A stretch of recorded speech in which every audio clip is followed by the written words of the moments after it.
Hello everyone, আমি পূজা। আমার নতুন একটি ভিডিওতে তোমাদের সকলকে স্বাগতম। আজকে আমি তোমাদের সাথে জগদ্ধাত্রী পুজোর পরের দিন আমি আর আমার হাজব্যান্ড আর আমার মেয়ে ঠাকুর দেখতে বেরিয়েছিলাম এই আমাদের আশেপাশে এলাকায়, যেমন সোদপুর, আগরপাড়া এসব এলাকায়। তো সেগুলোই আমি তোমাদের সাথে শেয়ার করব, তো ভিডিওটা দেখতে থাকো।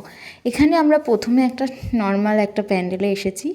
জাস্ট মানে সব আর কি, জগদ্ধাত্রী পুজোটা বেশিরভাগই ব্যবসায়ী এলাকার মানুষরা করে, তো তাই এখানে ছোট্টখাটোভাবেই হয়েছে পুজোটা। কিন্তু ঠাকুরটা কিন্তু খুব সুন্দর, আর আমার মেয়ে না প্রচুর মজা পেয়েছে। অনেক দিন পর আমরা আবার মানে সেই দুর্গাপুজোর পর আবার জগদ্ধাত্রী পুজো আমরা তিনজন একসাথে বেরিয়েছি। এখানে প্যান্ডেলটা দেখো, এই প্যান্ডেলটা খুবই সুন্দর হয়েছে, আর সব না পরপরই ছিল, তো ভালোই লাগছিল বেশ। আমি আমার বরকে বললাম যে মেয়ের সাথে একটু দাঁড়াও, একটা ছবি তুলে নিই, তারপরে চলো আমরা ভেতরে যাই মাতৃ প্রতিমাটা দেখতে। কিন্তু ভেতরে যাওয়ার আগেও এর মাঝখানেও খুব সুন্দর আর কি সাজিয়েছে।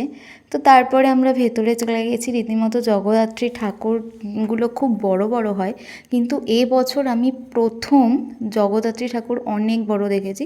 তো তোমরা ভিডিওটা স্কিপ না করে দেখতে থাকো।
এখন আমরা চলে এসেছি, তোমাদেরকে বলছিলাম যে অনেক বড় একটা ঠাকুর দেখব, অনেক উঁচু, মানে কয়তলা বাড়ির সমান যে সেটা আমি বলতে পারবো না।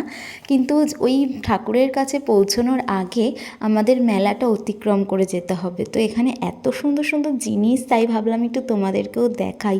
আমি অনেক দিন পর আবার এরকম মেলায় ঢুকলাম, তো জিনিসপত্র টুকটাক কিনেছি। এত কিছু দেখে তো কিছু তো কিনতে ইচ্ছা করবেই, সেটাই তো স্বাভাবিক না? তো কিচ্ছু কিন্তু এই মেলাটায় বাদ নেই, যে শাড়ি, জুয়েলারি, কুর্তি, টপ, বিভিন্ন রকম ড্রেস, ইভেন ফার্নিচার, বিভিন্ন রকম অ্যাক্সেসরিজ, অনেক কিছুই এখানে আছে। তো তারপরে মেলাটাও অনেকটা বড় ছিল, সব কিছু দেখে, ইভেন খাবারের স্টল তো থাকবেই মেলাতে, এটা তো কমন। তো যাই হোক, তারপরে আমরা কিন্তু সেই ঠাকুরটা দেখছি। দেখো কত বড়, যে তোমরা এখান থেকে দেখলেই বুঝতে পারবে। আর পাশে প্রচণ্ড পরিমাণে আওয়াজ হচ্ছিল, কারণ ফাংশন হচ্ছিল। আর কিন্তু ঠাকুরের মুখটা এত সুন্দর লাগছিল, আমি প্রথম এত বড় জগদ্ধাত্রী ঠাকুর দেখলাম। দারুণ লাগলো, সত্যি ভালো লাগলো। তারপর আমার মেয়ের তো মানে খেলনা দেখেছে, ওর তো কিনতে লাগবেই। তো তারপর একটা খেলনা কিনে দিয়ে আমরা যাচ্ছিলাম আরেকটা প্যান্ডেল দেখতে। এই প্যান্ডেলটাই লাস্ট, তারপর একটু খাওয়া দাওয়া করলাম, তারপর বাড়ি।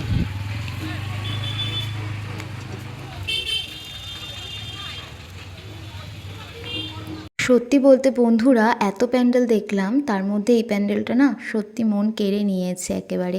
চারিদিকে সাদা, তার মধ্যে রং বেরঙের আর্ট করা, খুব ভালো লাগছে দেখে। কি বলো তোমরা?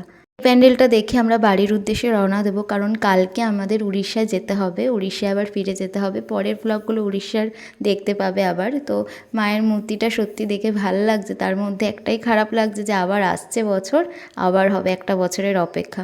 তো আজকের মতো ভিডিওটা আমি এখানেই শেষ করছি। ভিডিওটা ভালো লাগলে লাইক, কমেন্ট, শেয়ার করো, আর সাবস্ক্রাইব করে আমার পাশে থেকো। বাই, ভালো থেকো সবাই।